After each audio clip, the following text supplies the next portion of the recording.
বড় বড় ব্যবসায়ীরা আমাদের কাছে টাকার বস্তা নিয়ে এসেছে 5 তারিখের পর, যারা এতদিন কেউ আমাদের নাম সহ্য করতে পারতো না, কেউ ওপেন প্লেসে গালিগালাজ করেছে, কেউ স্বৈরাচারকে সরাসরি সহযোগিতা করেছে, তারাও কেউ কেউ এসেছে, বিভিন্ন কায়দায় এসেছে। কিন্তু আমরা ওইদিকে ফিরে তাকাইনি ভাই। আমরা ওইদিকে তাকালে আমাদের রুহানিয়াত ধ্বংস হয়ে যেত।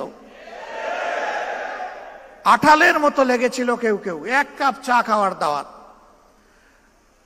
যখন সাড়া দিতে পারলাম না বলে যে 5টা মিনিটের জন্য আসবো, উনার বাসায় যদি 1 কাপ চা খাইতে পারে, এটাও সাড়া দিতে পারলাম না। তারপরে বিশাল এক অ্যামাউন্টের প্রস্তাব দিয়ে পাঠাই দিস। আল্লাহু আকবার। এই ক্ষেত্রে আল্লাহ তাআলাকে ভয় করেছি এবং ধৈর্য ধরার চেষ্টা করেছি। বিভিন্ন হেলিকপ্টারের মালিক আসছে, আয়সা বলছে যে এখন থেকে যখন লাগবে বলবেন, বলার সাথে সাথে পেয়ে যাবেন। বলি নাই, বলছি দেখব। এরপরে একই ব্যক্তি বলছেন যে আগামীতে নির্বাচনে আমরা চাই আপনারা বিজয়ী হন। ইনশাআল্লাহ, আল্লাহ তৌফিক দিয়েছেন, বড় হাতেই দিব, শুধু আপনারা বললেই পেয়ে যাবেন। তাতেও বলি নাই, বলছি দেখব। এইরকম যারাই অফার দিয়েছেন, নিজেদের জ্ঞান বুদ্ধি অনুযায়ী প্রথমে তাদের ব্লাড সুগার দেখেছি যে সুগার ঠিক আছে কিনা, এরপরে আল্ট্রাসাউন্ড করেছি যে ভিতরের পার্টসগুলো ঠিক আছে কিনা, সন্দেহ হলে সিটি স্ক্যান করা হয়েছে, এনজিওগ্রাম, এবং শেষ পর্যন্ত এমআরআই করে যখন নিশ্চিত হয়েছি বেজাল, তখন বলেছি কালু সালামা।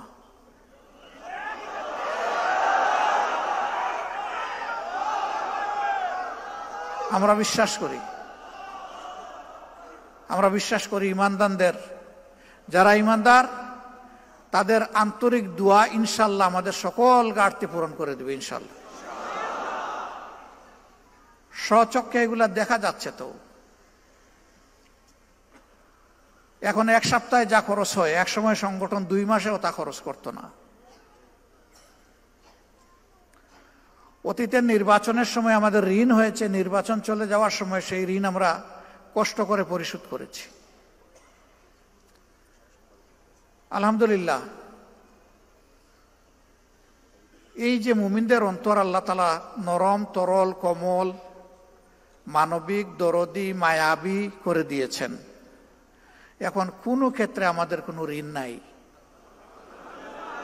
এত বড় সমাবেশ হয়ে গেল, আমরা কি কোথাও চাঁদা তুলতে বলছি কাউকে? বলি নাই। আমরা নিজেরাও কারো কাছে চাঁদা চাইনি। এখন কেউ বিশ্লেষণ করে 100, কেউ 200 কোটি। আপনারা শুনবেন যে কেন্দ্রের কয় কোটি খরচ হয়েছে। অবশ্যই এরকম হিসাবে আপনাদের শোনার অধিকার আছে। এই পরিমাণটা আমার ধারণা ছিল যে 3.25 কোটিতে আটকায় ফেলতে পারবো, একটু এক্সিট করবে। এটা 3.5 কোটি পর্যন্ত পৌঁছবে, এর বেশি নয়। আলহামদুলিল্লাহ। এখন যে বিশ্লেষণ করার করতে থাকো, আমাদের আসে যায় না কিছুই। আমরা এই সমাবেশটা করেছি 2টি কারণে। একটি হচ্ছে 5 আগস্টের পর অনেক দল অনেক বড় বড় সমাবেশ করেছে, আমরা অস্থিরতা দেখাইনি।